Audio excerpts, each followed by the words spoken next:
most intense, thrilling, electrifying sport on the planet. Mixed martial arts. You've been looking for the definitive podcast to call your new home to hear everything about it. The search is over. This is the MMAnomaly Show. No filter. Bringing you the hottest MMA breakdowns straight from the heart of the octagon. This show is all about MMA breakdowns. For fans, by fans. We're talking UFC, MMA, and the occasional big boxing match. We'll bring our unique take on how these fights are going to play out and who we think are the best bets. Welcome to the MMAnomaly Show. No filter. And now your hosts, Olin, a.k.a. MMAnomaly, and Emiliano, a.k.a. Jive Turkey Nano.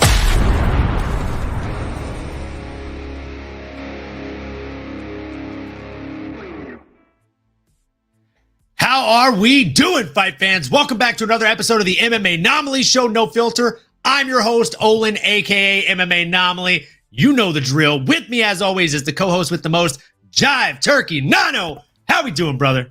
Let's go. Great intro as always, brother. Great to see you. Great to have everybody here. Let's go. If you with me, let me hear you in the chat. Come on.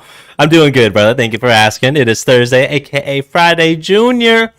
The vibes are immaculate, man. We are rolling on into the weekend. But first, we got to talk about some violence, baby. We're taking a trip to Las Vegas. Viva Las Vegas. Come on, baby. Oh, and you got the cup. Come on. You already know what it is, baby. We're ready. We stay ready, so you don't have to get ready, folks. Yeah, as he said, we are going to Viva Las Vegas. And I mean, look, folks, I'm super excited about this fight. I know there's been some talks online, some whispers, some hearsay of this might, not be the best fight card of all time. And you know what? It's not UFC 300, but they can't all be UFC 300s, folks.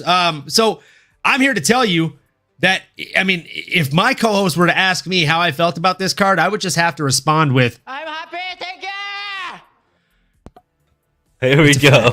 It's a fact, folks. I am happy. Thank you. Tatsuro Taira, thank you for the assist. And with that being said, folks, we are here to talk about UFC Vegas 97. It is Brandon Raw Dog Royval, the Raw Dog himself, coming in here against Tatsuro Taira. I'm happy, thank you.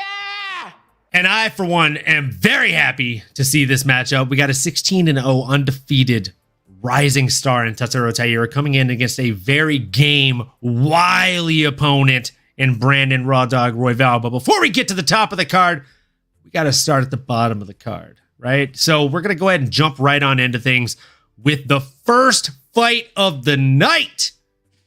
We got Clayton Carpenter coming in against Lucas Roca. Nano, I'm going to let you take the lead on this one. And candidly, I don't have a ton of heat on this one. Not going to be placing any big dog bets on it, but what do you think, Nano? You got a dog in this race? I do, my brother. I do. I'm going to be leaning the first guy you mentioned there, our boy Clayton Carpenter, repping Glendale, Arizona. My backyard, baby, my home state as of now. So hard for me to go against him, but do think I have a good case for him to go in here and win. He's 2-0 in the UFC here with the finish as well. 28 years old, 7-0 record, 2 KOs, 3 subs. Again, one of those in the UFC. I like what I'm seeing from this kid. He's strong. And one thing I noticed that stood out to me and listening to one of his Octagon interviews post-fight, dude's got a good IQ. He mentioned what his game plan was. He mentioned some of the adjustments based on what he saw in the fight. And obviously was victorious as well, hence why he was getting the Octagon interview in the first place. But dude's a stud. I think he has good IQ, looks strong, well-rounded with 2 KOs, 3 subs here. And again, he has a couple wins in the UFC, so I'm feeling good about it. But that's not to say that this guy, Lucas Roca, does not have a puncher's chance, right? At 24 years old, 17-1 record, 10 KOs, 4 subs under his belt. May not be the most productive guy in the UFC per se. Does have a win on the Dana White Contender Series. It was a knee KO via KO. KO via knee, I should say. Maybe flip that around there. On Davy Betancourt. But man, what else can I say about this kid? Anyone has a puncher's chance. he's going to be tough as nails, and obviously I think he's going to want to come in here and do maybe what he does best so far, and that's knock people out. But I think Clayton's just going to be a little too tough for him. I think he's going to be able to come in here, weather the storm, use some of that maturation he has, even though this guy Lucas has been very active as a young fighter so far. All that to say, I'm taking my guy Clayton Carpenter here, double C, to have a gritty victory against a tough young Brazilian who, again, is always game. So I do think, before I pass it back over to you, Clayton Carpenter sent at a minus 205. I know you mentioned you don't have a ton of heat on this one, and I might end up regretting it, so maybe I won't parlay my boy Clayton Carpenter with anyone, but it's the hometown kid. Got to throw like a quarter uni, maybe half a uni on him. I'm going to sprinkle a little something. But talk to me, brother. What do we got? Man, I love everything you had to say. I'll tell you that. Like I said before, I don't have a ton of heat on this one. If we look at just the straight fight lines, Clayton Carpenter is a minus 205 favorite here. I think you're picking him for good reason. He does have the better resume. He also he looks like a stout fighter. He looks pretty damn good. The issue is, again, inexperience always worries me. Lucas Roca being 17-1. I mean, the guy is also a really good fighter, right? Phenomenal fighter, some would say, as his nickname states. He does have a win on the Contender Series, round 2, 18 seconds in. It was a beautiful knee to Davey Bittencourt. But I digress. This one is definitely going to be a tougher test for him than that Contender Series fight was. Gun to my head, give me Clayton Carpenter. But again, I don't know that I'm putting any heat on this one. And shout out Hiram in the chat. How we doing, brother? What it do? So yeah, I at the end of the show, we'll see if we're going to put anything on underdogs or on DraftKings Sportsbooks here. Moving into the next one, we have Dan the Man Argueta coming in against Cody Haddon. And shout out to Dan Argueta. He actually trains with our boy Ian. So that's dope. Well, the rule of 3 connection, you know. So we kind of know that guy to an extent. That being said, he has had a pretty up and down run in the UFC. His last fight was a loss to Jean Matsumoto. Before that, he had a draw that was overturned. It was a fight against Miles Johns. And of course, before that, he had another draw that was overturned. Ronnie Lawrence. I mean, again, he's had a tough run. The only person he's beat in the UFC is your cousin, Nick Aguirre. Bad jokes aside. Sore subject. No, I'm just kidding. Jokes, not really, but good catch. This is a tough one, man. I don't really know how I lean towards this one, but I will tell you, on this show, if you've learned anything about us, we love a talk. So, if I bet on this one, give me Dan Argueta at plus 145. I think it's pretty much a pick 'em. And he does have the wrestling skills to essentially control this fight. And even if it's not the most exciting fight of all time, I do think he has the skills to pay the bills and get this one done. Nano, what are your thoughts? Interesting, brother. I like it. I am on the other side of the fence here. So you said you're going with Dan Argueta. Okay, I like it, and I can see why. He is somebody that is familiar in the UFC. He's been here a little bit longer. Made his debut back in 2022. But since then, unfortunately, it's been a little bit up and down for our boy Dan.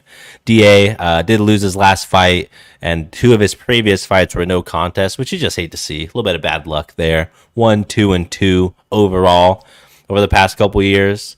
So I think with being 31 years old, 9-2 record as well, 2 KOs, 4 subs, Dan has a lot of skills, and I do think that submission game certainly is going to be the X factor here. But he is the underdog, so I like that you're taking the underdogs here to set the tone. I can't bet on this underdog, unfortunately, and the reason being is please ignore his mustache on UFC.com because he's much tougher than that. Than it looks there. But Cody Haddon, absolute savage. Coming out of Perth, Australia. 100% finish rate for this guy, Cody. That's huge. Even though he only has 7 wins. He's 26 years young, 5 KOs, 2 submissions. So not a one-trick pony. coming off a rear naked choke W back in August. Had a really, really good knockout before that as well. Ripped the body, went upstairs. I think he might be another legit dude coming out of Australia. I know they've been producing some guys. We've been talking about him for a while. I'm talking about all those boys, Israel Adesanya. I'm talking about Dan Hooker, Alexander Volkanovski. A lot of these guys are living in the land down under, and they are throwing down. Thank you, brother. But give me Cody on this one, man. One of us are doing a shot. I don't think it's going to be me, but we'll find out next week, baby. Come on. Tune in next week to find out what happens on the next episode of Dragon Ball Z. Exactly. If you know, you know. Definitely the vibes. One of us will definitely be doing a shot on that one, folks. Speaking of the next one, you just hate to fucking see it. Gonna have to pour out a preemptive shot for this one, buddy. As those of you that listen to the show religiously might know and might even be a part of, looking at you, Hiram, we have what's called a UFC fantasy league that we've started this year. So what I did is basically had everybody in this league choose one fighter from each weight class, as well as one extra fighter that is a flex position, so to speak, in fantasy football terms. So a fighter of your choice from any weight class for that last one. And then I'm tallying up those points that those fighters are scoring up until December 31st using the DraftKings scoring system. I digress, folks. My heavyweight pick is Chris Barnett. He was supposed to fight this weekend, folks. He was originally supposed to fight Waldo Cortez Acosta. Correct me if I'm wrong. If you're still in the chat here, Hiram, I think you picked that guy. If it wasn't you, I know it was one of the other guys in the league. But either way, first Waldo falls off. People are saying, where's Waldo? And then, now my guy falls off. Now they're saying, where's Chris? Nobody hates Chris, though. Can't even try and make that joke because he's just a lovable guy. Now, we get Junior Tafa versus Sean Sharaf. I mean, if there's ever been a time to cue it, here we go, folks. Here we go. It's just not as fun of a fight. I was happy with Junior Tafa versus Chris Barnett, even if only because I thought, well, this is a good way for me to get points in this fantasy league that we have going, because I thought Chris was very game to win that fight, and I'll be honest, Sharaf,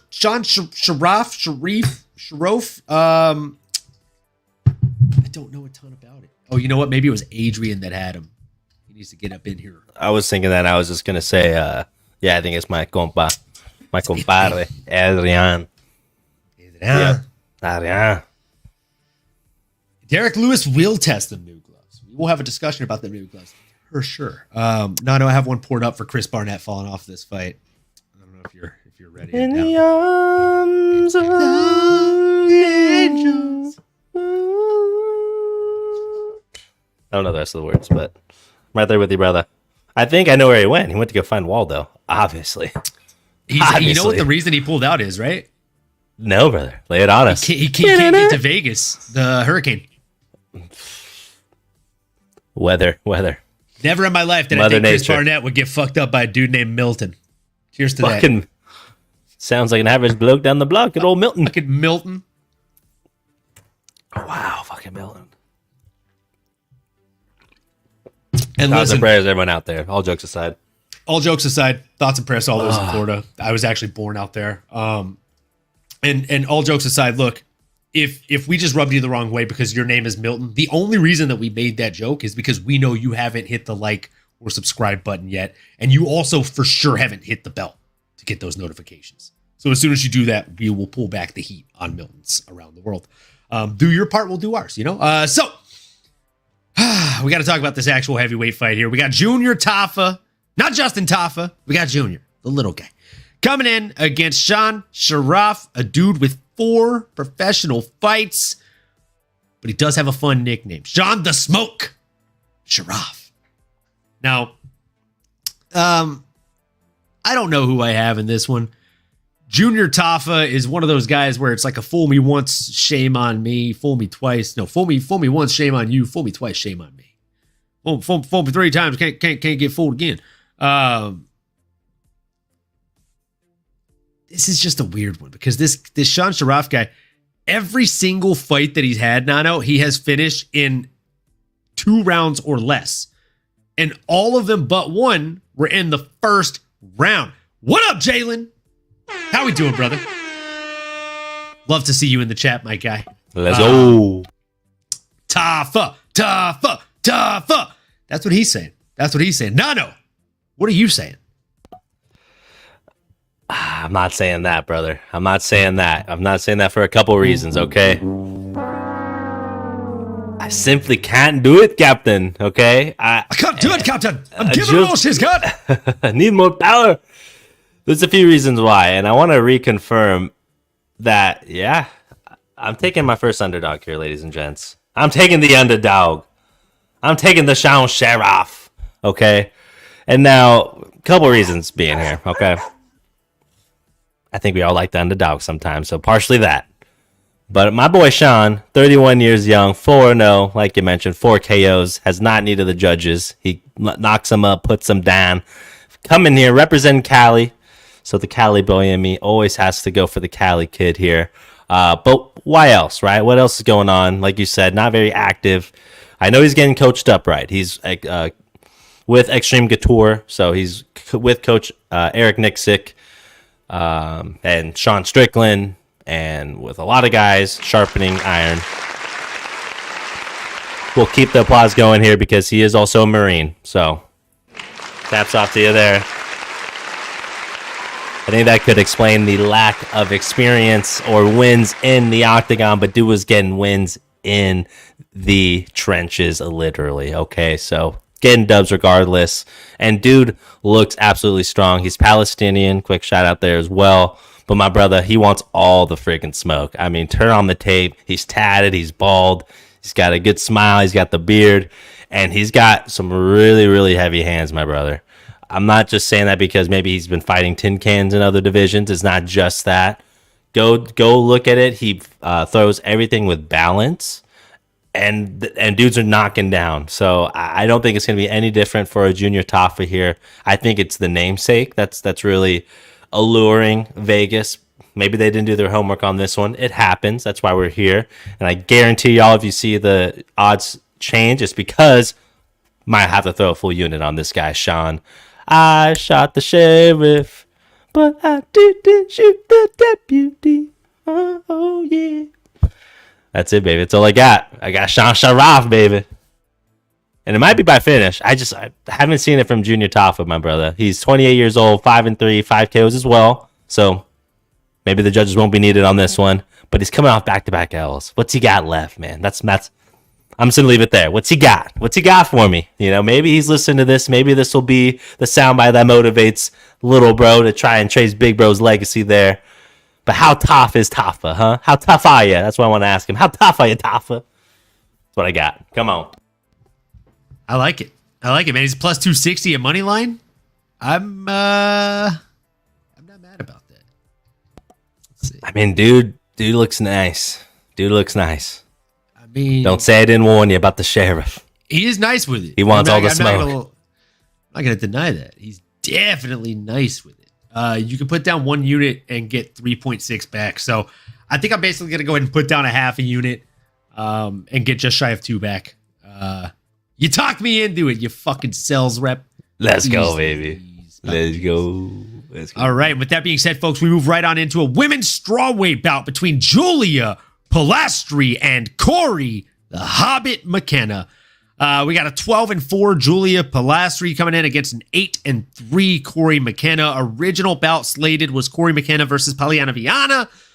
We also had somebody in our fantasy league who had Polyana Viana. I'm going to pass this one to you to let you take the lead while I look up who had Polyana Viana in our league.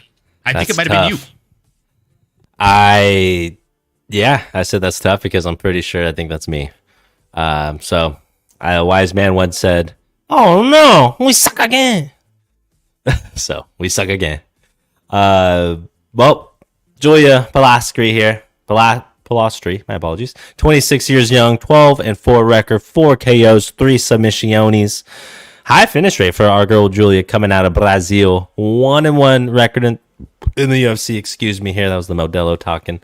I'm excited about this one, though. I do think, obviously, a little bit different. And again, I lost my girl Pollyanna, but we're going to keep it moving. We're still excited to see some violence here on Saturday night. But Corey McKenna here, 25 years young, 8-3 record, 2 KOs, 2 subs. No slouch, and someone that, frankly, I'm a little more familiar with seeing here in the UFC. She's 4-2 thus far in her career. Again, in the UFC octagon, that is. But Julia is the favorite. They're both coming off losses. It's not like anyone has really big momentum here. I will say one thing that stood out to me. Julia is an inch shorter than her opponent, Corey McKenna, but she will have close to 5 inches of a reach advantage. So if she can be able to use that, keep Corey McKenna at bay, I think so. I do think that the Brazilian will get it done. The Benton favorite. And yeah, the girl that would be victorious here on Saturday night. But from a bettor's perspective, send this one out. All right, I'm on the sidelines. I'm hitting the showers. I'm putting on ice. But I'll be back, as Terminator once said as well. Back to you, my brother. What are we thinking? I'll be back. Come on. Get down there now. Get to the chopper now. Get down. Come on. Come on, how can you be me if I'm me? I'm me, you can't be me.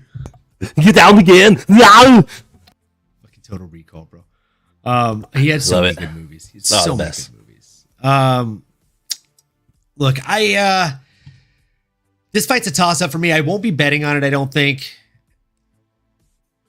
But if I had to, give me Corey McKenna at dog odds, plus 110. She's actually been training for a fight. She's been slated for a fight against Polyana Viana. Who I thought would have been a troublesome matchup for her, or a solid test for her at 13-7. The person standing across from her has slightly less experience and roughly a similar skill set. Coming off of a loss to Josephine Knudsen, and it was a kind of a grindy decision loss to Knudsen. She landed 86 strikes to 145 landed on her from Knudsen. She was able to land 3 of 3 takedowns, which is kind of worrisome, but at the same time, again, she's fighting Corey McKenna, who has a very low sense of gravity, someone who is no slouch when it comes to takedowns or takedown negation, fighting out a Team Alpha male or Team Alpha, I believe they call themselves now, either way. Give me McKenna in this one. I like McKenna to get it done in a grindy, windy decision win. And moving into the next one, we have a much, much more exciting fight, in my opinion. We have the aging semi-legend Nico Price fighting Themba Gorimbo. This fight has fireworks written all over it. I don't think either guy is really capable of putting on a very boring fight. I mean, in Themba Gorimbo's only decision win in the UFC, he landed 110 strikes to 15. So it was literally a dog walking in every sense of the word. So yeah, I mean, I'm going to keep it short and sweet on this one. I won't waste a whole lot of time. Give me Themba Gorimbo, basically however he chooses to get it done. I like Nico Price a lot. I think he is a game, wily veteran.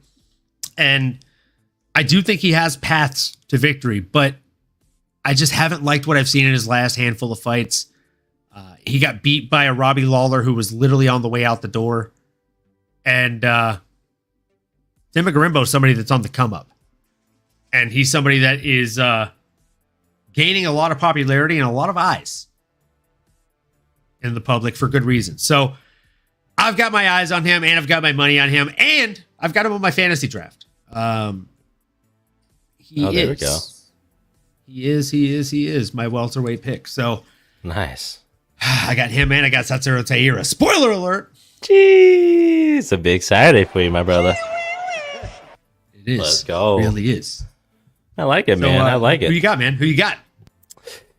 I'm agreeing with you. We're going to ride the train. We're going to ride the Themba train here for reasons. Like you mentioned, he's someone you want to root for coming out of Zimbabwe. And somebody that you might have seen if you're a Rock fan or The Rock fan. He was endorsed by him. I believe he bought him, what was it, a house or a down payment on a house. He bought him a house, yeah. Literally bought him a house. So that's The Rock doing the Lord's work there. Man, if anybody deserves it, it's someone like a Themba Gorimbo. Again, doing it the right way, doing all the right things, got the opportunity, got his foot in the door, and absolutely knocked it down. 33 years old, 13-4 record, 2 KOs, 6 submissions, and he's 3-1 here in the UFC as well.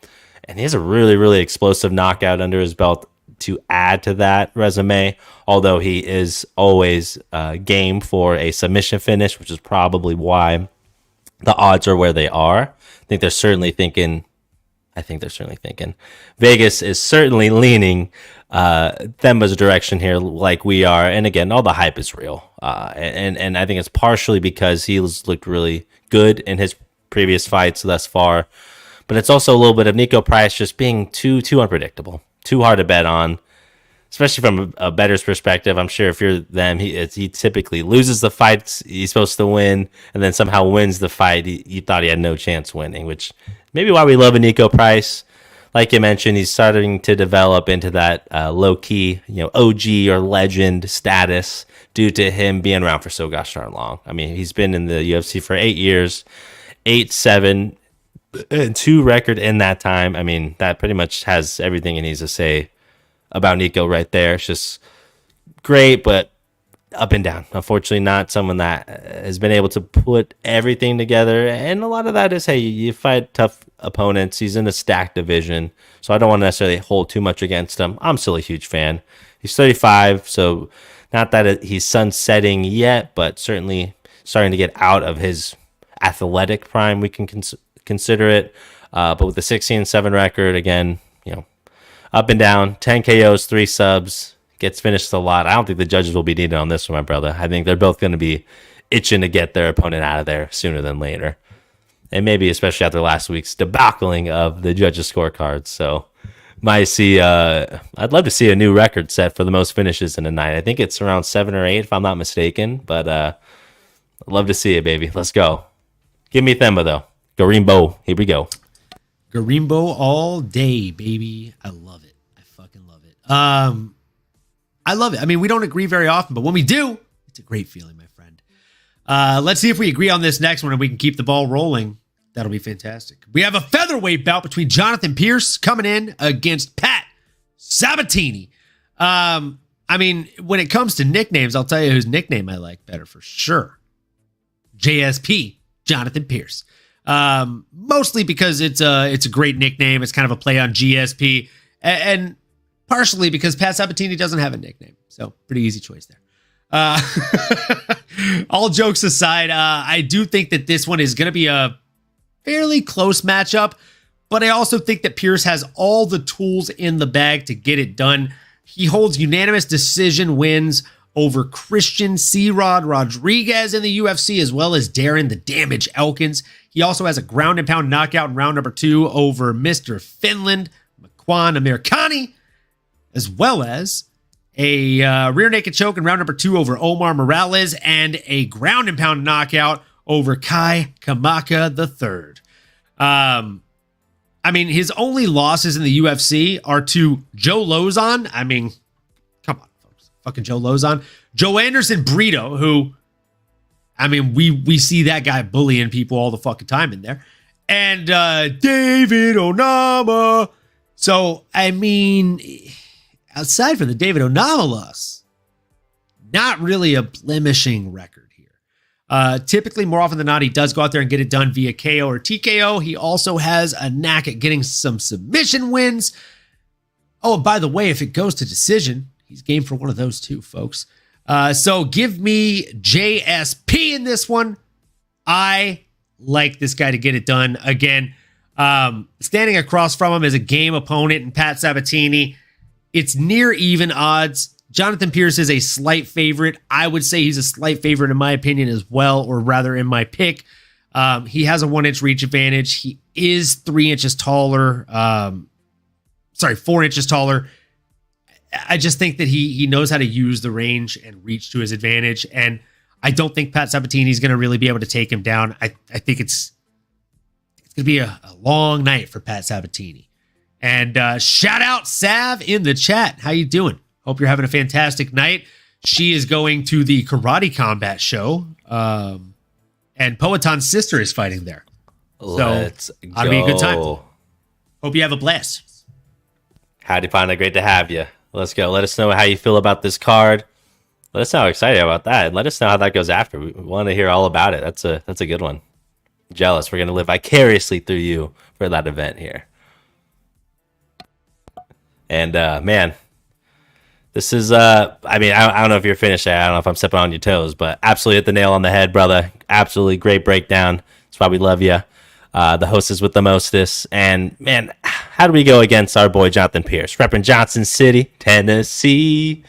6-3 as well since joining the Dana White Contender Series back in 2019. 32 years young. Just getting into his prime here. 14-6 record, 9 KOs, 2 submissions. I like what I've seen from Jonathan Pierce, man. He's got all the makings, like you said, to be a contender, to be someone that's going to be sticking around for quite some time. But he's got a tough matchup in front of him, right? He's got somebody that I believe does have a one-way road here that he's going to be looking to explore, and that's Pat Sabini here, 33 years young, 18-5 record, 2 KOs, 11 submissions there. Let that sink in. 18 of his wins, 11 of them have been by submission. I think we know he's going to want to go out there and do, ladies and gents. Fighting out of Bristol, Pennsylvania. Pat here recently lost to Diego Lopez. Probably why you might have recognized the name there. And as we like to say around here, with our boy Diego. Let's go, baby. Let's go. Also lost to Damon Action Jackson before that. But 5-2 record. Those are his only blemishes in the UFC. Honestly, if that's his 2 losses, then so be it. I think he could live with that. And this is all since 2021. He's fought 7 times. He's active, man. He's good. Honestly, I think this is a good test. And that's probably why Jonathan Pierce is not a landslide favorite. You're looking at -1. Well, I shouldn't change. -180 for our boy JP. I do like it, but to be honest, this is a competitive one. I may just stay away altogether just so I can enjoy it and not be heartbroken if Jonathan Pierce ends up losing it to a tough Pat Sabini. But those are my thoughts. Give me JP. Probably by decision. I think it'll be a tough one. Yeah, I'm with you there. I think he probably will more likely than not get it done by decision if he gets it done. Moving into the next one, the last preliminary fight of the night, we have CJ Vergara coming in against Ramazanbek Temirov. Look, CJ Vergara is a very loose, fun fighter to watch. Ramazanbek Temirov is an up-and-comer, 17-2, 27 years old, very young to have such a robust record that he has. There is an elephant in the room that I think needs to be addressed in this 125-pound fight, folks. Even though there's only a 2-inch height difference, there is a 5-inch reach advantage for CJ Vergara. And because of that, I mean, I think it's crazy that he's so much of an underdog. He's plus 285 here, which, I mean, I don't know, dude. Is this a trap? Am I falling for the trap and wanting to kind of sprinkle just a little sprinkle on Vergara here? Talk me off the ledge, bro. Well, yeah, it might be a trap. It might be a trap for sure. For sure. It might be a booby trap. I do think if you're gonna sprinkle, do a very light sprinkle. Do a light dash. You got to treat it like it's some basil or something, just a little bit on the top there. But you do probably want to hedge it with something on the other side. This guy is no joke that CJ Vergara is going to have to go in there and square off against. But CJ's been around the block. He's a Muay Thai fighter. He's loosey-goosey, but I think another way of putting that is he's comfortable. He's calm, cool, calm, collected. You love to see it when when the fighter's cool as a cucumber, not letting the moment be too big for him. So he'll be aware. He'll be locked in. 33 years old, 12-5 record, 7 KOs, 4-3 since joining the UFC. So even that right there can tell you, I mean, he's lost, right? It's not like he's an undefeated prospect that he's trending towards a title. It's someone that certainly has his blemishes. But boy, oh boy, I think we might have been for a treat here. I was talking about Ashan Sharaf here. Something about the shiny new toy just seems really interesting to me, I think, for this card. Maybe it's the UFC's way of showcasing some of their fancy new toys. I don't know. I mean, I may or may not have a minor in marketing. Could be a little bit of that going on here. You might want to get those eyeballs on these fighters and get them wins over guys that are those quote-unquote household names, at least for the degenerates like ourselves here who need that weekly fix of violence. I digress. Give me Ramazanbek Tamirov here. 27 years young, 15-2 record, AKOs 1 sub. Dude is an explosive athlete, and he is scary. Just in time for Halloween and the spooky season here. This guy is nightmare fuel, ladies and gentlemen, but for all the right reasons, okay? Extremely heavy hands. I mean, dude is built. I don't know how he makes this 125 weight class. Just absolutely stacked. I mean, I guess, 5'4", so fair. All that aside, dude would whoop a lot of dudes on this planet right now. I mean, he's a beast. Again, I just want to quickly mention, may not be too familiar with him. He is making his UFC debut, but boy, turn on the tape. What I've been doing outside of going on YouTube or trying to track down other fights. I know you use UFC Fight Pass as well. Shout out those platforms and shout out those tools. But even just going on their pages and seeing how they're promoting themselves, and you'll see some really fun highlight clips. I do know, for you guys out there and for you fantasy football folks, you're going to say, don't check out the highlights. That's not a way to break down tape. You got to watch all 22. You got to break it down frame by frame. I get it, but use the eyeball test here. And this kid certainly passes the eyeball test. And I think we're going to be in for a treat one way or another. I could be wrong. Maybe the skill set was off. Maybe, hey, everyone looks good on a highlight tape, like you mentioned, with some good edits and whatnot. But give me the young up and coming. Give me the new kid on the block. And, before I hand it back to you, shout out the boys here in the chat. S-Dog, we see you. Fabricio, Shama. Let's go, baby. Always. Come on. What up, Starling? How we doing, brother?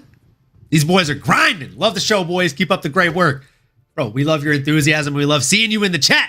And we love your show too, man. Make sure you guys check out S-Dog's MMA Talk on Twitter, on YouTube, on all the platforms, folks. And Fabricio Boye, I think I said that right. Chama. Let's go, Fabricio. Let's go. Yeah, man. These fights are fucking exciting. There's actually, I'm telling you, this is a pretty underrated fight card here.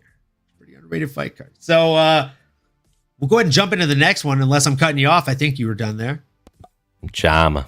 Let's go, baby. Let's go. We got a middleweight bout between Abdul Razak Al Hassan coming in against Josh Fremd.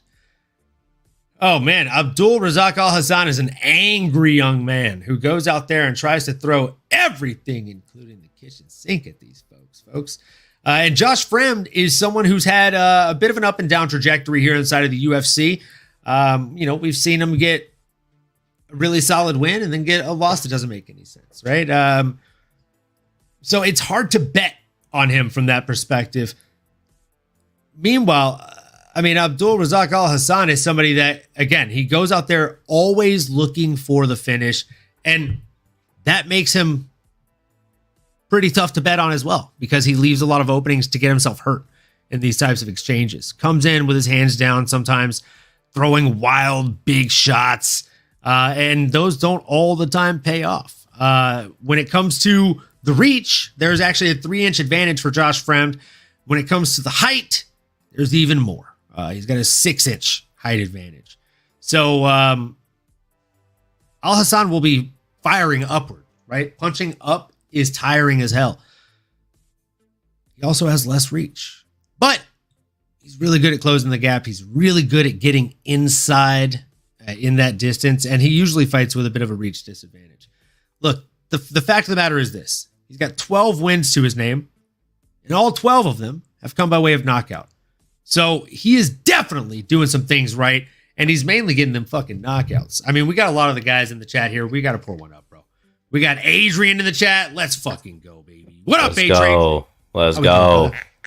Hey, and Big W today, I know what he's talking about. He's not talking about the UFC fights. He's talking a little baseball.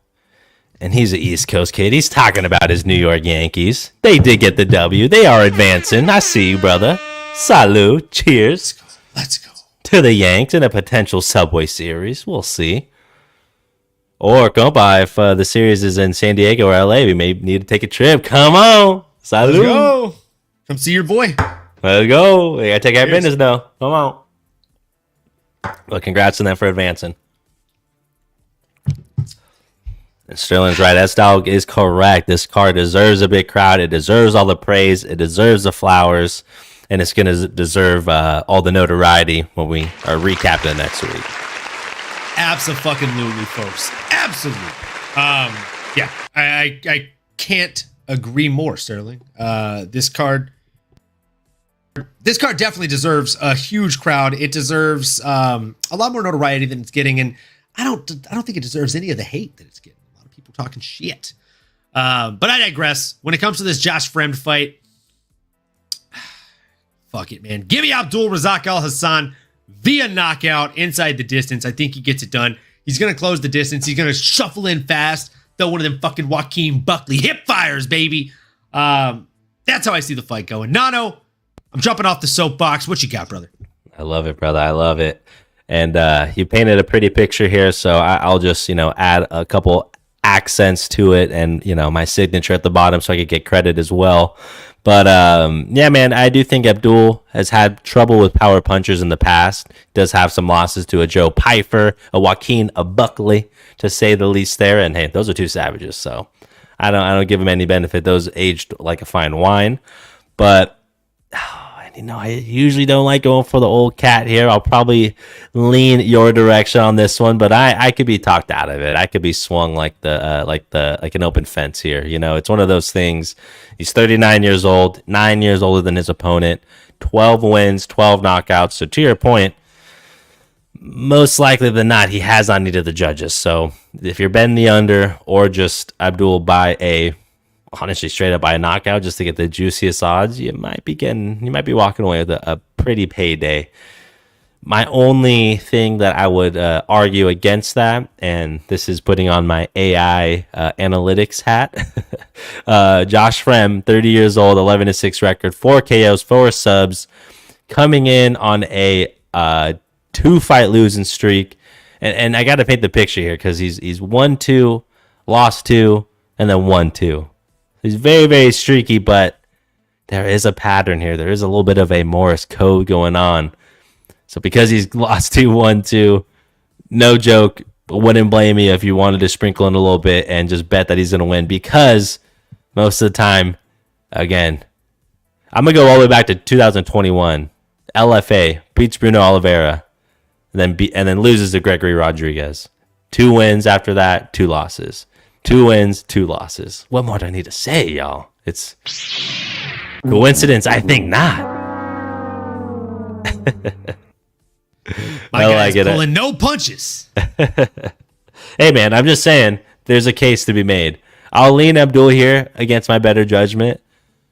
But against my better judgment.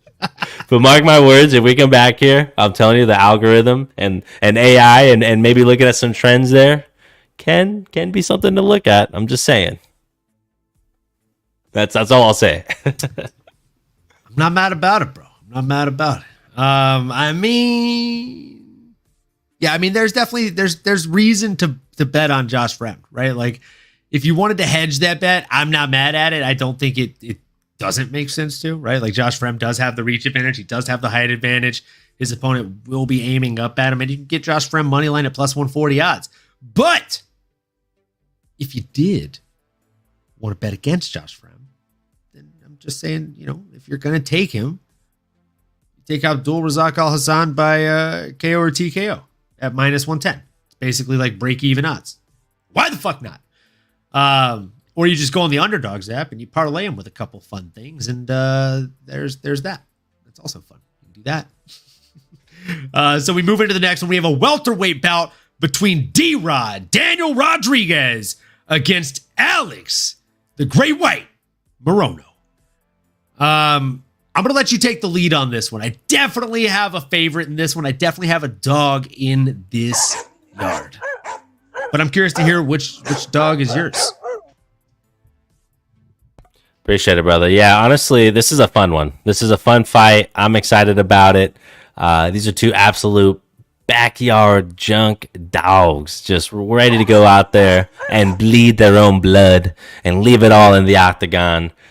And both of these guys have had up and down careers, right? They're not necessarily guys that are maybe getting closer to a title, but they're dudes that I will sit down, get the popcorn, and tell my kids, you want to watch this one, y'all. Future kids, I should say. Don't have any now, but just telling people amongst I'm with. Check this out. Anyone in between that. But again here, to stay focused, Danny Rodriguez, 37 years old, 17-5 record, AKOs, 4 submissions. A couple things here about D-Rod. I mean, first and foremost, he looks like 2 of my uncles. Fights like a dude from Cali. Big shout out. Looks like he's from the streets. And he's got that dog in him. Like, I need to keep reiterating on this show because that's what we're all about. 3-fight losing streak, though. You hate to see it, but don't let that necessarily get you off the hype train here that D-Rod definitely brings to the table. Because those losses were to a Neil Magny, solid, ranked opponent. Ian Machado. Gary. But Machado. Now, I guess. Another ranked guy who's potentially going to be fighting for a championship soon. And I say that with a cringy face. And then last but certainly not least, our boy Kelvin. All no breaks, all Gastelum. Try to fit that one in. But again, man, all guys that you sit there and you're like, oh, okay, I know who that is. Quick shout out to S-Dog here in the chat. I trained with Alex Moreno at Woodlands MMA, and this dude can crack. You're absolutely right, my brother. You're absolutely right. Which is probably why there's a good chance he's going to win. Which is probably why you know something that the Vegas odd makers don't, right? Alex Moreno, the Great White Shark, I think. Is it just Great White? I don't know. Either way, he is a Great White. He's just a Great White. You call him a Great White Shark because when he smells blood in the water, ooh-wee, you better make a name for himself out here. The fact that he's just the Great White. He's just the Great White. The Great White Hope. Come on, brother. Anyways, he's a stud. I can't go against my uncle D-Rod, so I'm leaning him, but would not be surprised if Alex Moreno here, 3 years younger than the opponent, 34 years young, 24-10 record, 6 KOs, 7 submissions under his belt. Dude gets it done. Everywhere it goes, he's got an answer. He's like an encyclopedia. And the thing with Moreno, man, in his last 5 fights, again, I'm gonna put my my tinfoil cap on here. He's gone loss, win, loss, win, loss. I think he's due for a win here, unfortunately. So, again, against my better judgment, I'm going D-Rod. But S-Dog, you might be right, brother. I think he's due for a win, and the odds certainly suggest it as well. As I end with my blue steel face, what do you got, brother?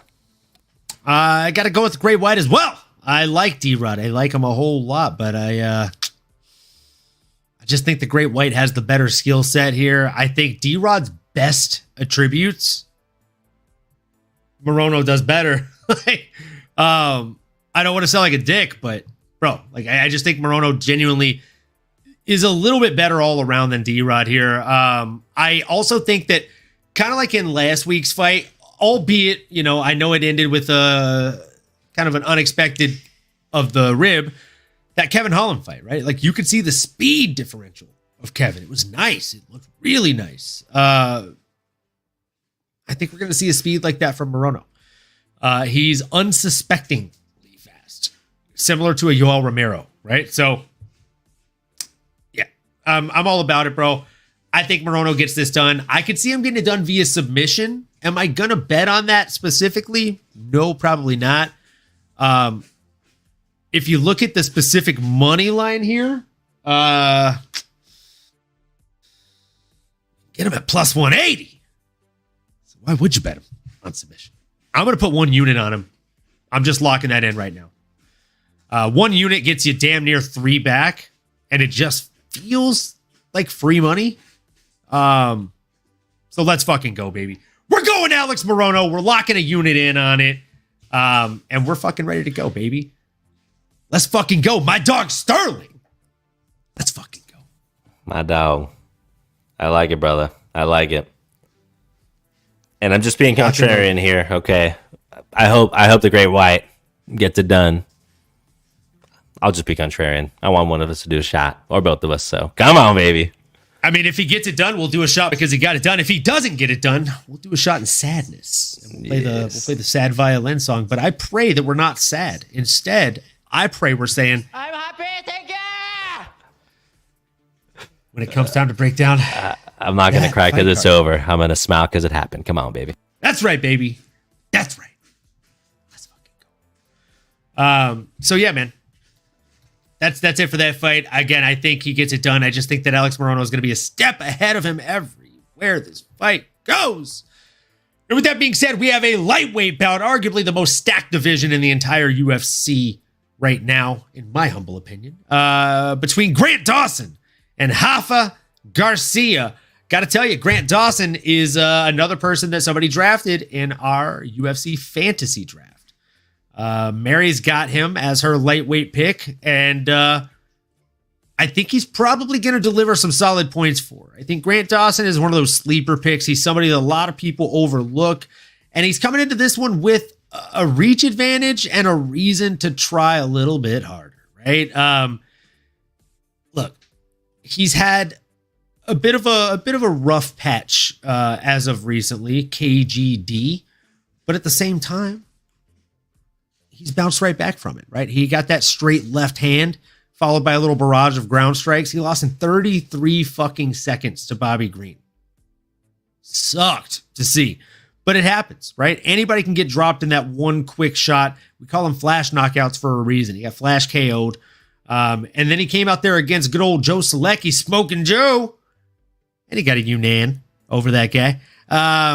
Of course, that was on the Islam Makhachev versus Dustin Poirier fight. I was there cage side. Let's fucking go, kid. Let's fucking go. Had to go cheer on my favorite fighter of all time in Dustin Poirier and the guy that broke this fucking pinky in Islam Makhachev. So we were there. We were there. But I digress. Sorry, I lost connection for a second there.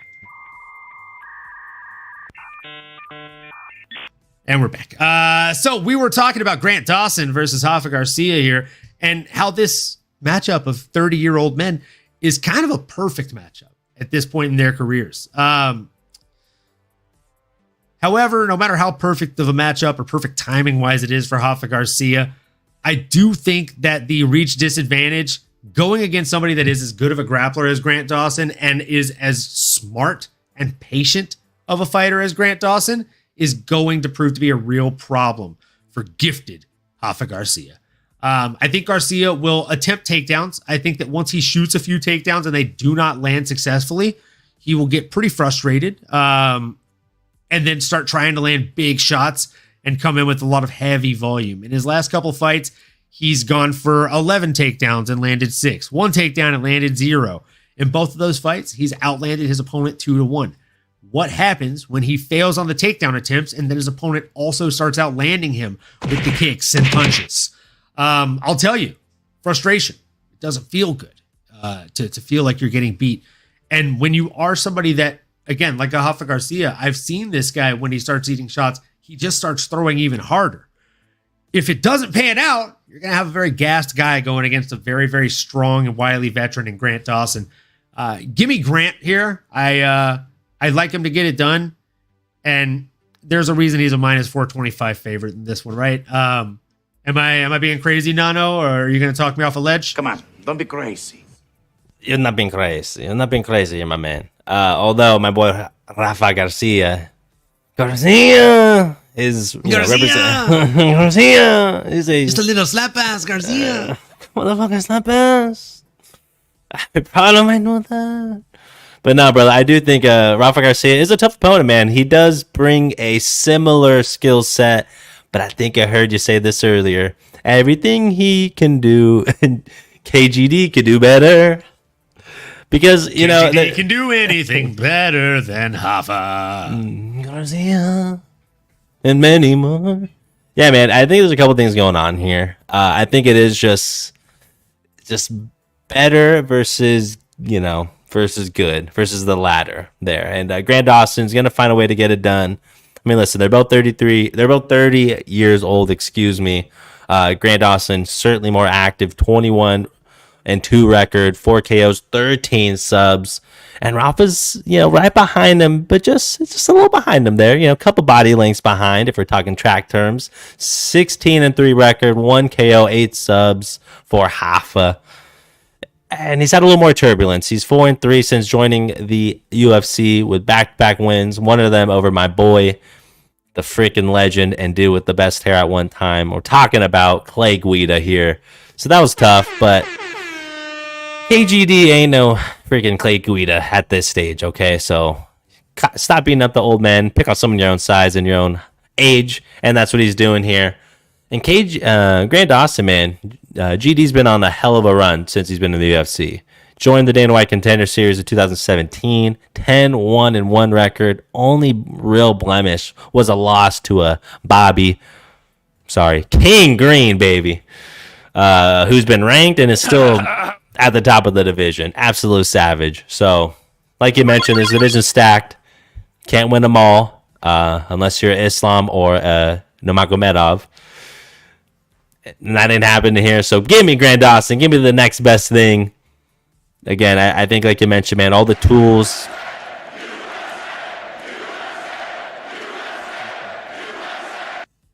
That's right, baby. That's right.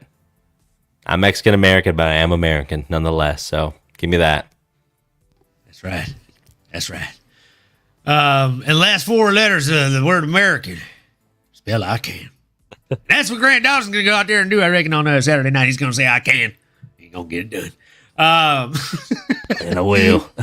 I reckon he will. Now, we both have Grant Dawson here, so we won't dwell on it, folks. We'll go ahead and move into the next one, though, because we have a welterweight bout between Chitty Chitty Bang Bang, Chitty Chitty Bang Bang, Chitty Chitty Bang Bang, and Chokwani, and Jared, the Night Train. Good. Chitty Chitty Bang Bang versus the Night Train. It sounds like a bad sitcom. The Night Train versus the Chitty Bang. But this one should be a really fun matchup for as long as it lasts in the welterweight division. I'll be honest, man. I keep going back and forth on this one. It's damn near a pick 'em at minus 170 and plus 142 here. I think.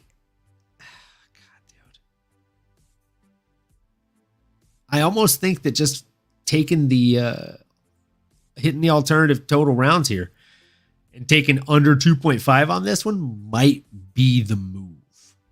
I mean, you can get under 2.5 for damn near the same price that you can get Chitty Bang Bang at minus 160. So I think the under 2.5 is probably the way to go here. What are you thinking, Nano? Do you have a dog in this race? Are you leaning one which way, or are you just thinking it's probably going to be violence? Oh, man. I definitely know it's going to be violence, my brother. Appreciate your breakdown. Appreciate you tapping me in here. This one's a tough one. Definitely a toss-up. I was going into this leaning a little bit more Jared Gooden in the sense, well, for the reason that he has that wrestling background in his back pocket. He has the 7 submissions to complement the 11 KOs with the 23 wins, 9 losses, 30 years old. I know that's a lot of numbers, but ultimately 18 of his wins, and that's 23 of those, were by finish. He's 1-1 in the UFC. Jared Gooden, the Night Train, puts his opponents typically on that one-way ticket on the Night Train Express. But I think Chitty Bang Bang is going to have something to say about it, right? I mean, Njoku Wane is a beast, 35 years old, 23-10 record, 14 KOs, 1 submission. He was on a 3-fight losing streak before his most recent win back in March. I think he's back on track, but there's obviously some glaring holes in the game. First and foremost, put on the tape. Dude is explosive. Dude has some very, very fun and explosive and lethal strikes when it comes to the kickboxing and Muay Thai disciplines. Dude's a beast. I'm liking what I'm seeing from Chitty Bang Bang. With that kind of name, I mean, how do you bet against him? Come on, brother. He is the betting favorite as well. I think that was honestly what what got Humpty Dumpty over that wall here. So give me Chitty Bang Bang, baby, all the way. And big shout out to S-Dog. I'm just trying to keep up with you, brother. You laid it out for me to play it out now. Every dog has a day. Come on. Okay, Smokey Bear. Is that what his name was? I'm just trying to lay it out so you can play it out. Play it. If you know, you know, baby. Come on. Brother, if you know, you know. Let's go, dude. You already know I get the references, dog. Come on. Huggy Bear. Huggy Bear. Report for duty, baby. Huggy Bear. Let's go, dude. I said Smokey Bear. That's his real persona. Real talk. Real talk. Gee. Oh, man. Oh, man. Yeah, I think we're both on Chitty. You talked me into it, brother. Chitty, chitty, bang, bang, chitty, chitty, bang, bang. We're with you. The 3-inch reach advantage, I think, is going to pay dividends for him. He is... It's weird, right? Because if you watch him fight, it looks so chaotic. But if you know what you're watching and you've ever like trained in striking before, you realize just how patient he is and how much he picks his shots. I'm not saying he's like an Alex Pereira here, right? He's not in that kind of flow state. But he does know how to land those shots, and he knows how to land them very, very precisely and make them count when he does. You're not wrong, Sterling. That boy Nano was going crazy with the breakdowns tonight. He is fucking on fire. Let's give that guy a fucking air horn and a round of applause, folks. Thank you. Thank you. Every dog has his day. Come on now. Let's go. Let's go. Let's go. Yeah, man. So with that being said, it's time for the co-main event of the evening. It's time for a middleweight bout between Brad Tavares and Jun Young Park, the Iron Turtle. Oh, man, this is a really, really solid fight. And since we are at the co-main event, man, I am fucking excited about this one. So, Brad Tavares is 36 years of age. I know you typically go for the younger man here. And I got to be honest with you, I like the Iron Turtle, Jun Young Park. He's 33 years of age. He's only 5'8" to a 6'1" Brad Tavares. And he's coming in with a 1-inch reach disadvantage here. But I don't think that's going to matter when you have someone that's standing in front of you, unwilling to go down. He is the Iron Turtle. He is impenetrable. And he will keep moving forward. He is going to work on getting the takedown. You got to think that he will try and get the takedown early on against somebody like a Brad Tavares. But if he doesn't, the good news is the guy hits like a tank. He turns from an Iron Turtle to an Iron Tank if he needs to. We've seen it in previous fights before. I do think that this one's going to be a tough matchup for him. I'm not saying it's going to be a walk in the park by any means. However, I think there are a lot of paths to victory for the Iron Turtle here. And the main path to victory is grinding his opponent against the cage, landing big shots, big knees, big hooks to the body when he's in there on the clinch, pushing him up, landing uppercuts. I think he does have decent clinch work. And I think Brad Tavares is susceptible to that kind of work. So give me the Iron Turtle by way of grindy turtle style win here. I just think he's going to overwhelm Brad Tavares with constant forward movement. And I don't think Brad Tavares is going to know what to do when he is landing big shots. And this guy's not moving back. No offense. I love Chris Weidman. He's still my boy. But the Iron Turtle is a young spring chicken compared to Chris Weidman and the surgeries that he's had recently. I think this is going to be a much different fight for Brad Tavares. And I'm damn excited about it, Nano. What are you thinking? I like it, brother. I like it, man. I appreciate the breakdown, and I am equally as excited, man. I share that enthusiasm with you, brother, for a few reasons here. We got our boy Brad Tavares going in, someone we've seen swing and bang a lot of times, man. And his style only generates nothing but excitement here. So for as long as it lasts, I definitely think butts will be in the seats. There's a reason why it's co-main event here. But, man, our boy at BT, man, 36 years old, 20-10 record here, 5 KOs, 2 subs. He's 1-3 in his last 4. Just not trending in the right direction, right? And it's a bit of a toss-up, and he's not on the betting favorite side of this coin. And that's probably, again, another reason why you got to go with the Iron Turtle here, right? Obviously, he's got that shell. He must be cousins with the Ninja Turtles of some sort because he's 33 years old, 17-6 record, 5 KOs, 6 subs. He's sneaky good, man. Very sneaky. You underestimate the sneakiness, sir, because he's 7-3 record in the UFC. Very sneaky, sir. You underestimate the sneakiness. Fighting out of South Korea. Don't see that too often.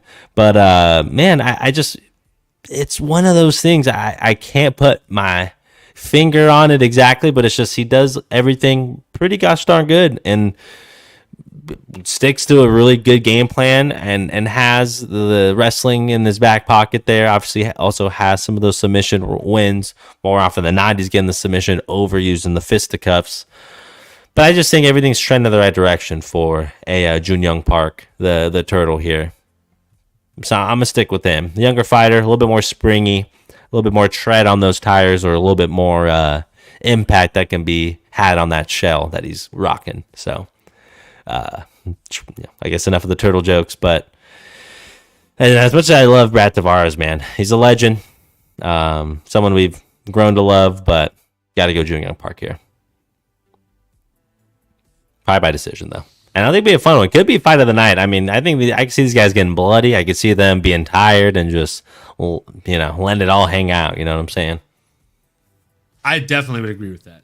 I would definitely agree with that. I think it could definitely go decision. Just because both guys are so fucking durable. Not because I think it's going to be a boring fight.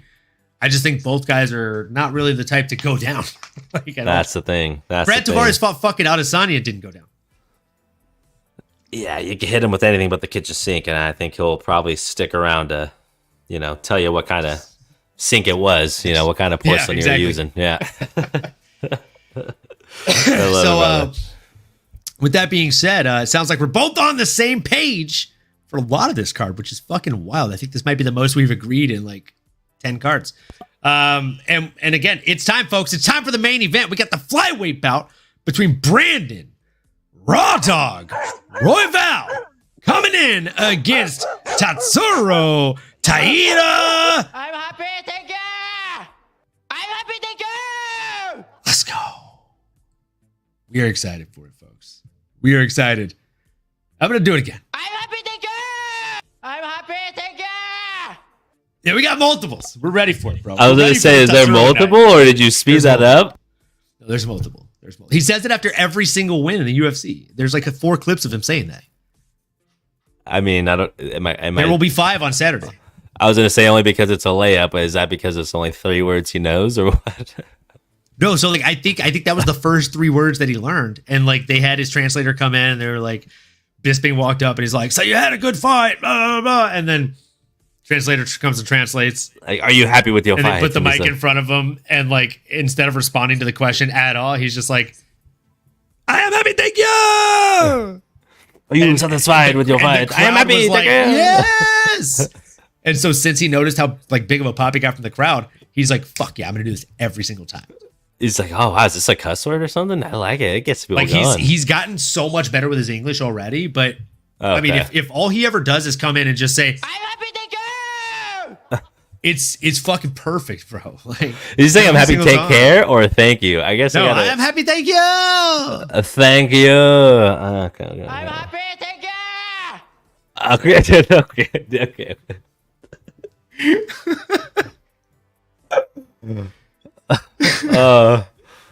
Oh man, there's so many things I want to say, but thank you for putting that in there because that's fantastic.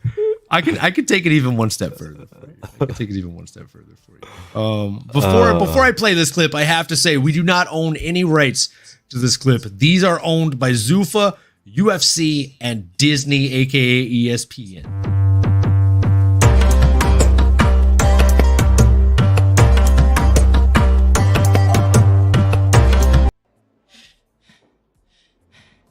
I'm happy, thank you. I'm happy, thank you. I'm happy, thank you.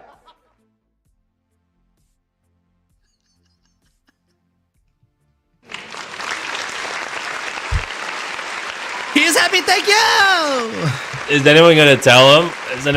Like, is that going to be his? I mean, I guess that's his thing. That's his thing. He's happy. Thank you. He's winning fights, bro. Why wouldn't he be happy? Thank you. Look, I think this is the biggest test of his entire career. They have the same number of wins, but Royval has 7 more fights than him because he has 7 losses. And Tatsuro Taira has none. When you ask him how he feels about having 0 losses, he would reply with, I'm happy, thank you! it's a fact. I'm going to run that button into the fucking ground, kids. I'm gonna lose it. I'm so close to losing it, That is a t-shirt. I'm going to make that into a t-shirt. And the buttons that I have are literally like him, like, that's what I have as like the thumbnail for the buttons that I click. It's perfect. Gosh. Yeah. I'll show you once we go off air. I'll share screen. It's funny as fuck. Yeah, dude. I mean, like when I saw this fight get announced, like honestly, there was a lot of emotions going through my head. It is a big test for Tatsuro Taira. He's very young in his career, and Brandon Royval has literally fought for world titles in the UFC. But I mean, as a Tatsuro Taira fan, I'm happy, thank you! I can't wait to see it, bro. I think it's a great test for many reasons. But gun to my head, who's going to win the fight? I'll tell you who's going to win the fight. Tatsuro Taira. I think he gets it done. I think the kid is the future. I think if Royval wins, it is mainly and wholeheartedly due to the fact that he is getting Tatsuro Taira at the very best time he possibly could. Right? Tatsuro Taira, again, is young in his career. He is still developing, whereas Brandon Royval, he's there. He knows how he fights. He knows who he is, and he has been introduced to adversity many, many times in his career. But I digress. I think that big test or not, Tatsuro Taira is ready for the test. And not only that, I don't think he gets it done by decision. I think he gets a finish here on Raw Dog. I think he gets it done inside the distance via submission or via knockout, folks. He's just so slick. He's so smart.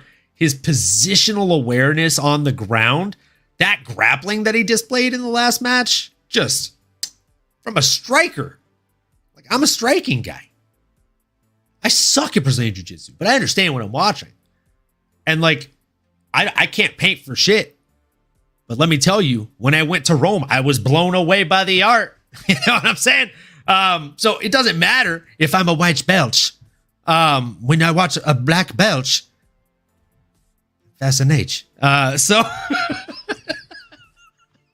all jokes aside, I think Tatsuro is a fucking specimen. I think he's a stud. I think he is the future of the flyweight division. And with a win over Brandon Royval, I think it will be absolutely just impossible to stand in front of the young man when it comes to him getting a title fight. Nano, who do you have in this one? And tell me why you are so happy. I am very happy. Thank you. I'm very happy. Thank you for the soundbite. I'm very happy. Thank you for the UFC for putting this fight card together. And I'm very happy. Thank you for asking me the question. No, all jokes aside here, brother. Hey, Tatsuro's going to get it done, man. And everything we're saying is obviously tongue-in-cheek and with all due respect. But I like the kid, man. And he is saying with all due respect. Yeah, I did say it. I said multiple times. I said with all due respect, man. Because I do respect the man, and I respect his skills, and I respect what he brings into the octagon, and even what he says after, even more. Maybe now. I didn't realize that. We did not discuss those sound bites. That's a genuine reaction. I was just about ready to piss my pants, y'all. That was too funny. Thank you for that. Man, Tatsuro Taira, 24 years young, but boy, is he ready, right? I mean, it feels like a different day and age when a John Jones of the world was champion at 21. Tatsuro has all the skills, man. And just like Drew mentioned here, he has more wins by submission than knockouts. I mean, yeah, it's exactly that, right? He's 24 years old, 16-0 record. He's got that perfect score like these new generation kids got, the Ilias of the world. 5 KOs, 7 submissions. I mean, these are two of the best that the world has to offer at this weight class. And unfortunately for my boy Brandon Royval, who I love his style, love his leg kicks, which I do think is the X factor here. But this is someone, in Brandon Royval that me and my pops, immediate fans. I'm talking like, he called me the next day. He's like, do you watch that fight card? Which hardly ever does. So some of the big ones. But he's like, that kid, the kid from Cali. And I had to go back look. I'm like, Brandon Royval? He's like, yeah, man, he's violent. I like him. And Big Tone's been in over 100, street fights. So I definitely take that with high regard. So ever since then, been following him for years. Again, big fan of Brandon Raw Dog Royval. Obviously, Raw Dog here. He's funny. He's fought for the title. Obviously, didn't come out victorious. And that last win over my boy Brandon Moreno, who sent him bags packing, crazy. I mean, dude's just about done it all, man. I mean, and that was a loss he got to avenge. So now the only person he really has a bone to pick with is the current champ, Alexander Pantoja, who beat him twice. But other than that, he's knocked him up and put him down. Unfortunately, he's got the world's next hardest challenge for him here in a Tatsuro Taira. From a stylistic perspective, Tatsuro is not going to make any mistakes. He's going to stay fundamentally sound, but the way he extends everything, like he puts, I mean, it's just perfect fundamentals, and it's balance, it's strikes that look effortless but are heavy, and he has the IQ that everything he does is with intention. He's trying to set you up. There's no wasted movement. There's a lot of great things I can say about the kid, man. What I do want to circle back to real quick is the fact that Brandon Royval's calf kicks and his leg kicks are just some of the best the game has to offer right now. So I do question, and maybe there's some dialogue to be had here. Curious to hear your thoughts, brother. Do you think Tatsuro is going to have an issue with Brandon Royval's leg kicks, calf kicks? How's he going to do maybe when he starts getting pieced up a little bit? Because this is not an Alex Perez. Brandon Royval is gonna put it on a Tatsuro.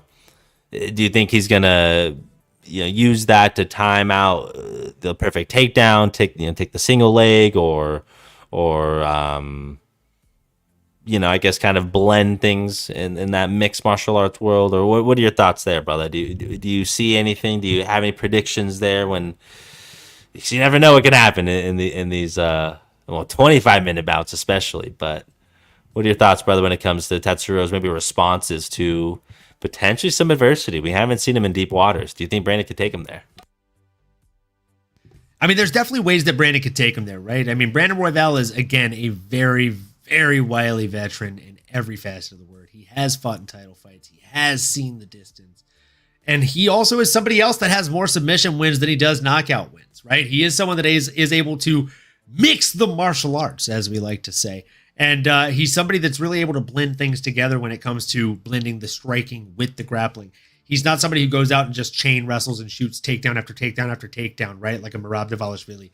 He's somebody that will do a 1-2 shot, a 1-1 shot, like that quick double blast or blast double leg that we used to see Rashad Evans do so well when he was in his prime. I could see him doing something like that to Tatsuro. The issue is if he shoots a crazy blast double, Tatsuro is smart. He's very, very slick. Black belt.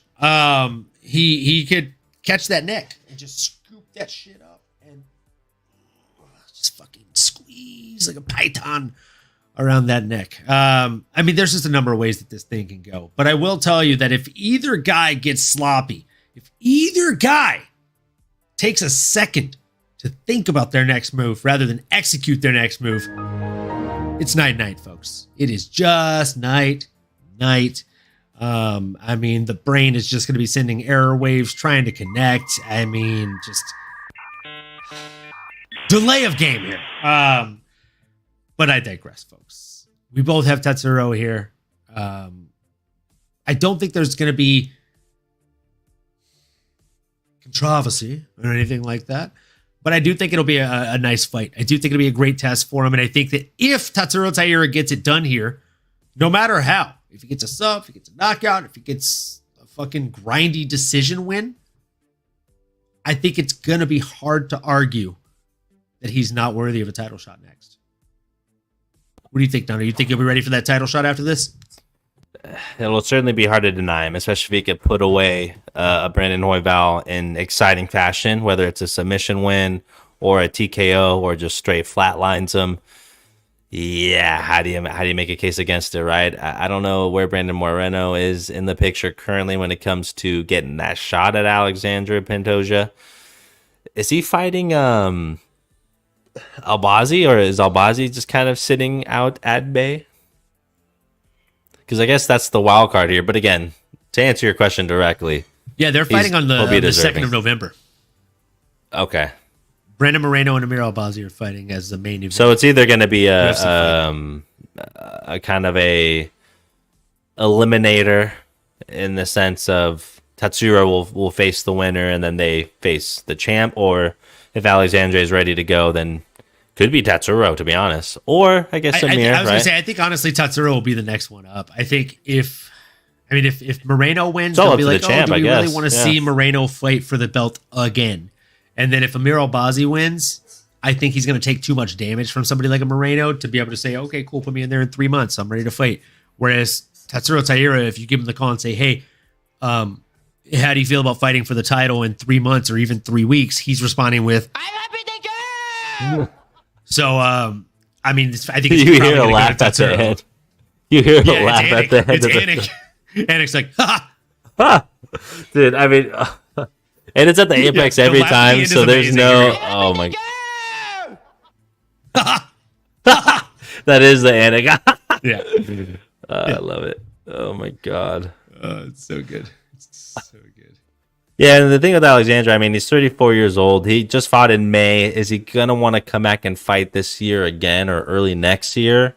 That's where, in theory, if he's not rushing, if he's not biting at the bit, if he's not chomping at the bit there, maybe he could just wait, right? Maybe he's like, hey, if there's 2 big fights within 30, 35 days, or, maybe on, if they're a weekly base, it's like, hey, 4 or 5 weeks. And I can think find Kobe out. wanted to come back because his last fight was in May, back when we were in Cancun.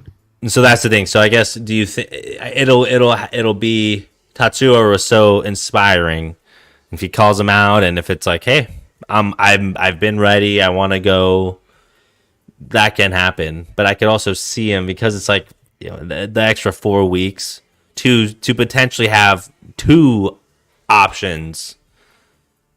I can see him doing as well, if that makes sense, right? Because No, I guess you absolutely. wait till November. Even if it's like right after he calls them out, let's say, I don't even know. Let's just throw out a random scenario. Let's say Albazi wins. Let's say Tatsuro wins, but then Albazi wins, and so now you have 2 legit new guys on the block who both are deserving, both are on win streaks, both are young, hungry. And if they both call out Alexandre, he could respond to one of them, or he could respond directly to Amir.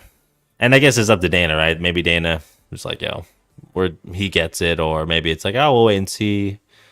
Maybe they get through the year, maybe they get through the holidays, and then it's kind of a late announcement where it's like they're already in training camp, but like they didn't announce it yet type scenario. If that makes sense. I'll be honest with you. I think what happens is, if I may interject, I think Please. if Amir Albazi wins and Tatsuro Taira wins, if they both call out as Alessandro Pantoja is going to look at them and say, okay, they're both equally talented studs. Both are equally deserving. One is 30 years old and entering his prime. The other is 24 years old and nowhere near his prime. I'm going to take the 24-year-old so I can beat him before he actually gets better. So I don't have to fight him again in my career. And then hopefully by the time I fight the other guy, either he doesn't matter and he's not still worthy of a fight, someone else takes care of him for me, or he's still not going to get any better than he was 6 months ago or a year ago. He's going to be 30 to 31 still. So he's still in that fight prime, versus I can take out this kid that hasn't plateaued yet, that hasn't hit the upper echelon of his skills yet, even though he looks fucking good. It's just a more logical choice if you're a champion, in my opinion. Albeit not the happiest choice from a fan perspective. You might be right. And usually we don't necessarily, get count the chickens before they hatch here. Obviously, we're getting a little ahead of ourselves talking, future picture here. But it's fun, man. It's fun to hypothesize a little bit, because that's where it's at, right? I mean, the winner here is right in that conversation. 2 of the best right now. And shoot, man. I mean, we both might look a little silly. Brandon Royval just throws a monkey wrench in these plans we're kind of drumming up here. So, again, I mean, well, you never know, brother. You never know, Nacho. Good. Okay? Good. Those leg kicks, like Brandon I said, saying that. he probably would say that. Don't be crazy now. He probably would say it like that too, to be silly. He's a goofy guy. But the leg kicks, the strikes, like his elbows, how violent he is, even from the bottom position or in unfavorable ones. Like if he has an inch, he's going to try to hit you. So that's the one thing that excites me for sure. But you never, like I said, you never know, brother. Tatsuro's he's gonna have to go out there and earn it. But if he does, yeah, give the kid what I think we all want to see, and that's a title shot. It's a shot at the bell, at the champion, at the campeon. Let's go, baby. Let's fucking go, kid. Let's go. I love that. I absolutely love that. I think that's fantastic. Again, we agree.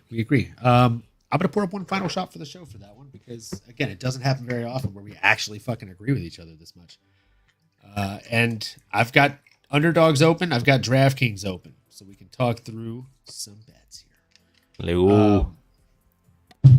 Before we talk through some bets, though, I am going to do a rundown of the leaderboard for the UFC fantasy draft that we have going right now.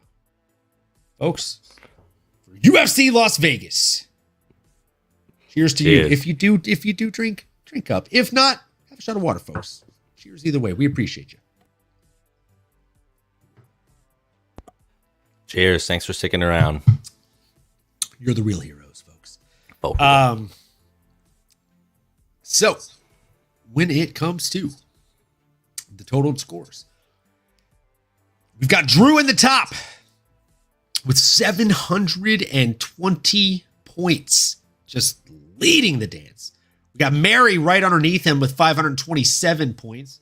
We got Hiram right underneath that in third place with 196 points. Nano just creeping right the fuck up on that guy with 192.02 here. You got me just shy of making the caboose of this fucking train, folks, with 132. But that's okay. I got a shit ton of fighters still left to go. I got a few of them going this week. And then we got A-Train Adrian making up the caboose here with 67.17 here, folks. Is that good? High score? Is that good? Did I break it? Fucking Drew. Fuck you, bro. Let's go, dude. Let's go. S-Dog MMA sparking up. We fucking love to see you, brother. We'll definitely do the same right after the show, my guy. You already know what it is. So yeah, Drew is definitely kicking ass and taking names. He's kicking ass and chewing bubble gum. The problem is he's all out of bubble gum. So he's just kicking our asses right now, folks. Nano, when it comes to these underdogs bets, what are you thinking? You got any skin in the game here? Got any fun bets you've scoped out, or are you doing it live action on the draw here?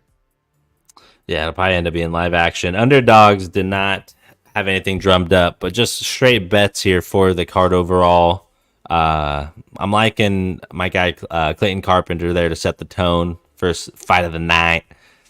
I like my underdog Sean Sharaf. Go ahead and book that. Take it to the bank at plus 260. Lock that in ASAP. I mean, dude, I might maybe parlay a little Themba, you know, maybe a little Ramazanbek, Temirov, two guys I just feel like are basically locks, although no.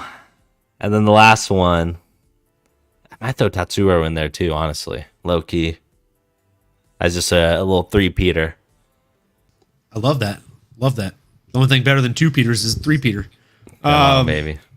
Drew out here saying, is that good? High score, is that good? And then he says, and John Jones to win it all in the end. Well, I mean, that's if he fights, bro. I mean, John Jones fights once every fucking decade at this point. So, I mean, best of luck. Hopefully he fights for you. But then again, my heavyweight pulled out of this week, so fuck me, right? Yeah, I like your parlays. I like your bets. I got some straight odds bets here. Usually I like to go dogs. I love making my dog picks, but for this one, no different. I made a lot of dog picks. But I did put a little favorites parlay here.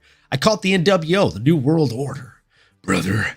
So we got Demba Garimbo, we got Tatsuro Taira, and we got Jun Young Park, all international delights, all favorites. And you can lock those in. So you got a minus 380, a minus 290, and a minus 198. You lock those together for plus 155 odds. I am going to go ahead and put 1 unit on that to get 2.55 back. I really like that. Other bets that I have, we have another little fun parlay kind of juicing the odds a little bit here, folks. So we got Temba Garembo, we got Jonathan Pierce money lines, and then we got Sean Sharaf. My guy Nano talked me into it at plus 260. Hard not to. You get that at plus 607. Gonna go ahead and drop a unit on that to get a little over 7 back. And then, of course, like I said originally in the beginning of the show, got to put a half unit on Sean Sharaf. Just had to lock that in, folks. Had to lock that one in. And then, of course, just because, we're going to do it. Actually, no, we're not. Those odds are trash. Hold on. Let's see here. Winning method. Let's find the juicier odds here for a Tatsuro Taira. Shall we? Oh, we like that. Let's see what the double play odds are. We're inside the distance for Tatsuro if he gets it done here. Oh, yeah. TKO or submission. We got plus 100 odds. We're going to go ahead and drop it. No, we're going to drop it like it's hot. We're putting 2 units on Tatsuro Taira inside the distance. I like it, brother. And that's double your pleasure, double your fun. So 2 units will turn into 4. That's what it's all about. Go big or go home, baby. Playing with house money. That's right, baby. That is right. Playing with house money. We're either going to build the house or burn the house.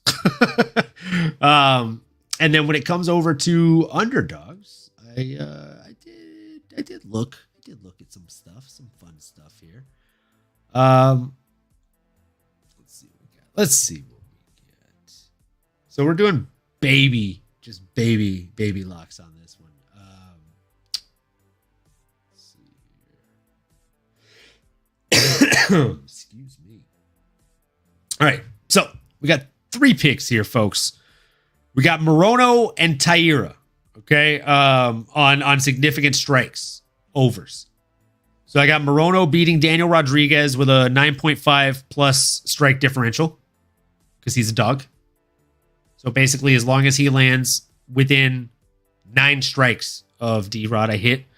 And then I got Tatsuro Taira at a plus 3.5 strike differential. So as long as he lands within 3 strikes significant of Brandon Royval, that hits. That is... 1 unit would get you 3x your money. I'm going to put a 5th of a unit on that one.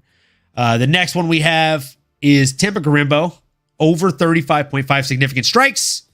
We got Abdul Razak Al Hassan getting it done by finish.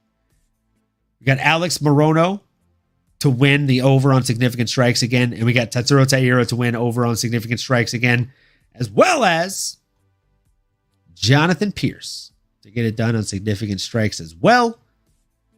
That one is a 10x multiplier. Went ahead and threw a 5th unit on it. And then, of course, we have Tatsuro Taira to win by submission and Jun Young Park to win the strike differential against Brad Tavares. That is a 3.3x your money. And I threw a 5th of a unit on it because why the fuck not? So, all in all, should be a really fun weekend here, folks. I'm really liking our bets. I'm really liking the fight card overall. And honestly, I'm really liking the folks in the chat. Shout out Sterling. Shout out Drew. Shout out Mary. Big shout out. And I'm praying too, Mary. I'm praying for you to get that big old win. I'm praying for you to get that fucking Grant Dawson early round 1 finish and like a quick 150 points or some crazy shit. Let's go. Anything can happen. Come on. Anything can happen. And let me tell you, if that happens and Tatsuro Taira gets me 150 points, woo-hoo-hoo-wee. I'm happy, thank you!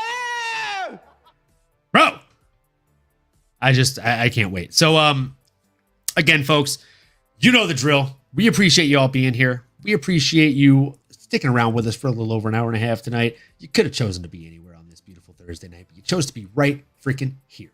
So, if you are here, make sure you do the extra bit.